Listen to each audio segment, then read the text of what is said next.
इस्लाम जे दुश्मन ले तलवार अली आहे। सुभान अल्लाह तकर सुनो। इस्लाम जे दुश्मन ले तलवार अली आहे। ऐं शेर खुदा जग में निर्वार अली आहे। इस्लाम जे दुश्मन ले तलवार अली आहे। इस्लाम जे दुश्मन ले तलवार अली आहे। महबूब जे गुलशन जो हिक गुल त अली आहे। महबूब जे गुलशन जो हिक गुल त अली आहे। पोइ दीन जी छो न चवां हुबकार अली आहे। पोइ दीन जी छो न चवां हुबकार अली आहे। ऐं शेर खुदा जग में निर्वार अली आहे। इस्लाम जे दुश्मन ले तलवार अली आहे। इस्लाम जे दुश्मन ले तलवार अली आहे। खैबर फतह जंहिं तकबीर जे नारे सां। खैबर फतह जंहिं तकबीर जे नारे सां। हक जे शुजाअत जी ललकार अली आहे। हक जे शुजाअत जी ललकार अली आहे। ऐं शेर खुदा जग में निर्वार अली आहे। इस्लाम जे दुश्मन ले तलवार अली आहे।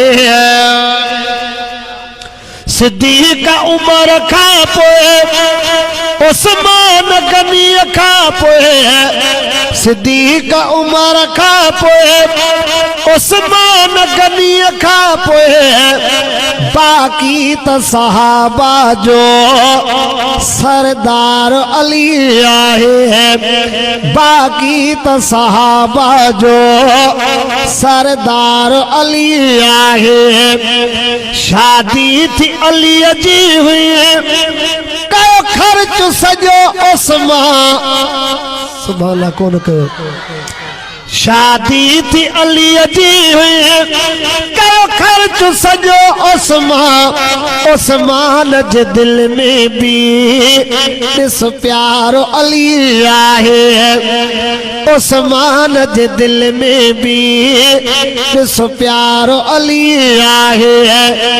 ऐं शेर खुदा जग में निर्वार अली आहे।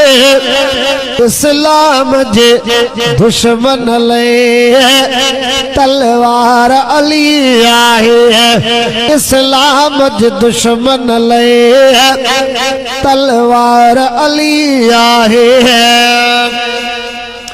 शोहर बतूल जो हसनैन जो बाबो आ। शोहर बतूल जो हसनैन जो बाबो आ। ताज़ीम जे रुतबन सां सरशार अली आहे। ताज़ीम जे रुतबन सां सरशार अली आहे। सिद्दीक़ उमर पोया पढ़ंदो बिन माज़ू कॾहिं न सहाबा खां थियो धार अली आहे। कॾहिं न सहाबा खां थियो धार अली आहे। रमज़ान जी 21 जंहिं माणी शहादत रिश्तनि जे तक़द्दुस जो इज़हार अली आहे।